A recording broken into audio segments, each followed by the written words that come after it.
స్నేహితులారా, మిక్కు తెలుసా ఛానల్ కి స్వాగతం.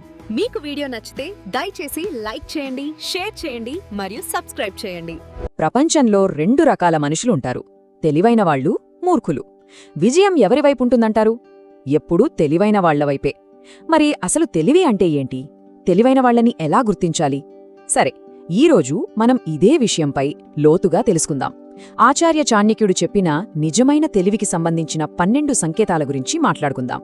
మన ఈ విశ్లేషణకి పునాది కొన్ని శతాబ్దాల క్రితం ఆచార్య చాణక్యుడు చెప్పిన ఈ ఒక్క మాట: బుద్ధి ఇన్సాన్కో జీత్ దిలాతీ హై. అంటే తెలివే మనిషిని గెలిపిస్తుంది అని.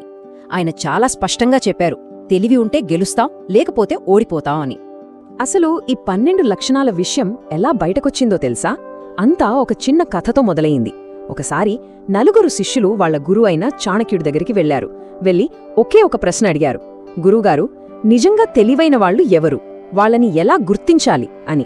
వాళ్ళడిగిన ఆ ఒక్క ప్రశ్నే ఈరోజు మనం మాట్లాడుకుంటున్న ఈ విషయానికి మూలమన్నమాట. ఆ శిష్యుల ప్రశ్నకు చాణక్యుడు చెప్పిన సమాధానమే ఈ 12 సంకేతాలు. ఆయన ఒక తెలివైన, వివేకవంతుడైన మనిషి ఎలా ఉంటాడో, వాళ్ల లక్షణాలేంటో ఇలా 12 పాయింట్సులో వివరించారు. ఇవే తెలివైన వాళ్లకు అసలైన గుర్తులు. సరే, ఈ 12 సంకేతాలని మనం సులభంగా అర్థం చేసుకోటానికి ఒక 4 భాగాలుగా చూద్దాం. మొదటిది మనసు అనే కోట, రెండవది వివేకవంతమైన చర్యల కళ, మూడవది ప్రపంచాన్ని అర్థం చేసుకోవడం, ఇక చివరగా శాశ్వతమైన జ్ఞానానికి మార్గం. రైట్, ముందుగా మొదటి విభాగానికొద్దాం. అదే మనసు అనే కోట.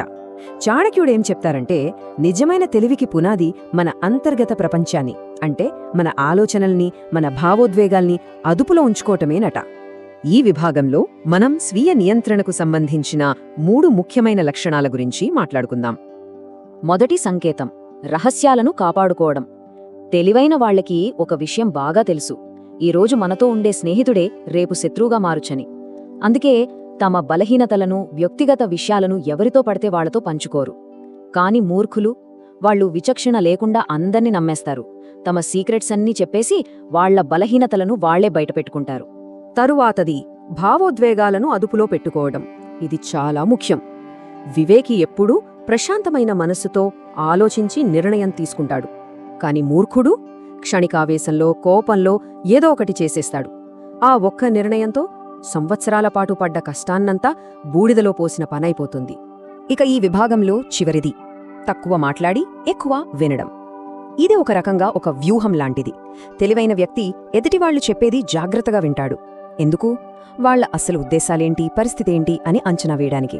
మరి మూర్ఖుడు అనవసరంగా ఎక్కువ మాట్లాడతాడు. ఆ మాటల్లో తెలియకుండానే ఎంతో విలువైన సమాచారాన్ని బయటపెట్టేసి ప్రమాదాన్ని కొని తెచ్చుకుంటాడు. సరే, మనస్సుని నియంత్రించుకోవడం అనేది మొదటి మెట్టు అనుకుంటే, ఇప్పుడు రెండో మెట్టుకు వెళ్దాం. అదే వివేకవంతమైన చర్యల కళ. ఎందుకంటే ఆలోచించడం గొప్పే కావచ్చు, కానీ నిజమైన తెలివి అనేది మనం చేసే పనుల్లో, ఆచరణలోనే కనిపిస్తుంది కదా. ఈ విభాగంలో మనం పనులకు, అంటే ఆచరణకు సంబంధించిన 6 కీలకమైన లక్షణాల గురించి చూద్దాం.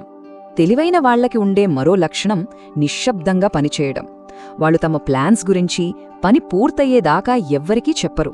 ఎందుకంటే ముందే చెప్తే అసూయపడేవాళ్లు అడ్డుపడతారని వాళ్లకు తెలుసు. కాని మూర్ఖులు దీనికి పూర్తి రివర్స్. పని మొదలుపెట్టక ముందే ఊరంతా డప్పు కొడతారు. చివరికి అయ్యేది నష్టమే. ఇక ఇప్పుడు అన్నింటికన్నా విలువైన దాని గురించి మాట్లాడుకుందాం. అదే సమయం. తెలివైన వాళ్లకి ఈ విషయం బాగా తెలుసు. పోయిన డబ్బుని మళ్లీ సంపాదించుకోవచ్చు, కానీ గడిచిపోయిన ఒక్క క్షణాన్ని కూడా వెనక్కి తేలేమని. అందుకే ప్రతి నిమిషాన్ని జాగ్రత్తగా వాడుకుంటారు. కాని మూర్ఖుడు సమయాన్నంతా వృధా చేసి చివరికి తన ఫెయిల్యూర్స్కి తలరాతనో ఇంకెవరినో నిందిస్తాడు. ఇది చాలా ఆసక్తికరమైన పాయింట్. తెలివైన వ్యక్తి తప్పు చేస్తే దాన్ని ఫెయిల్యూర్గా చూడడు. వాళ్ల దృష్టిలో అదొక పాఠం. తప్పుని ముందు ఒప్పుకుంటారు, దానినుంచి ఏం నేర్చుకోవచ్చో చూస్తారు. ఆ అనుభవాన్ని వాడుకుని మరింత బలంగా తయారవుతారు. వ్యూహాత్మక ముందుచూపు. తెలివైన వాళ్లు ఏ పని మొదలుపెట్టే ముందైనా, సరే ఇది చేస్తే ఏమవుతుంది, మంచి ఫలితాలొస్తాయా, చెడు ఫలితాలొస్తాయా అని అన్ని కోణాల్లో ఆలోచిస్తారు. కాని మూర్ఖుడు ఏమాత్రం ఆలోచించకుండా దూకేస్తాడు. చివరికి అనవసరమైన కష్టాల్లో ఇరుక్కుంటాడు. తెలివైన వాళ్లలో కనిపించే మరో గొప్ప లక్షణం జీవితాంతం నేర్చుకోవాలనే తపన. వాళ్లకు నేర్చుకోవడం అనేది ఎప్పటికీ ముగియని ఒక ప్రయాణం లాంటిది. వాళ్లకు ప్రతి అనుభవం, కలిసే ప్రతి మనిషి ఒక గురువుతో సమానం. ఇది చాలా శక్తివంతమైన ఆలోచన చూడండి. వివేకి దృష్టిలో ఫెయిల్యూర్ అంటే అంతం కాదు, అది కేవలం మనం వెళ్తున్న దారి సరైనది కాదు, పద్ధతి మార్చుకో అని చెప్పే ఒక సిగ్నల్ మాత్రమే.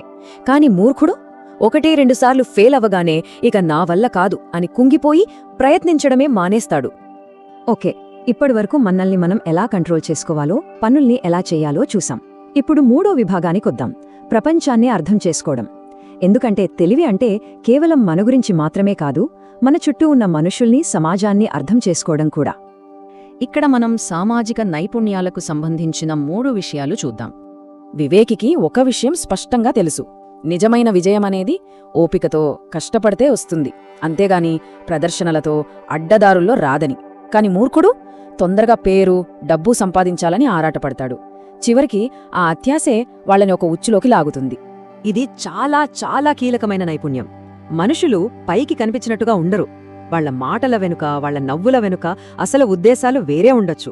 వాటిని గ్రహించడమే నిజమైన తెలివి. తెలివైన వ్యక్తి పైకి కనిపించేదాన్ని గుడ్డిగా నమ్మేడు, లోతుగా ఆలోచిస్తాడు. తెలివైన వాళ్లకి ఏ గొడవలో తలదూర్చాలి, ఏది వదిలేయాలి అని బాగా తెలుసు. అనవసరమైన వాదనలు మన సమయాన్ని, శక్తిని వృధా చేస్తాయని వాళ్లకు తెలుసు. అందుకే అలాంటి వాటికి దూరంగా ఉంటారు. కాని మూర్ఖులు వాళ్ల ఈగోని సంతృప్తిపరచడానికి ప్రతి వాదనలోనూ దూకుతారు, చివరికి నష్టపోతారు. సరే, మనం చివరి విభాగానికి వచ్చేశాం, శాశ్వతమైన జ్ఞానానికి మార్గం.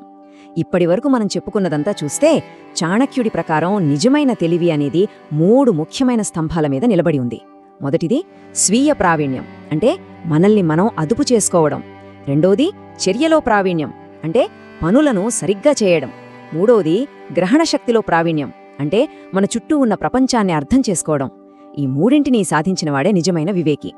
ఇప్పుడు ఈ పురాతన జ్ఞానం గురించి తెలుసుకున్నాం కదా, కానీ ఒక ప్రశ్న మిగిలే ఉంది. ఇంత వేగంగా మారిపోతున్న ఈ ఆధునిక ప్రపంచంలో మనం ఇప్పుడు చూసిన చాణక్యుడి సూత్రాల్లో ఏది మన విజయానికి అన్నింటికన్నా ఎక్కువ అవసరమనిపిస్తోంది? ఒక్కసారి దీని గురించి ఆలోచించండి.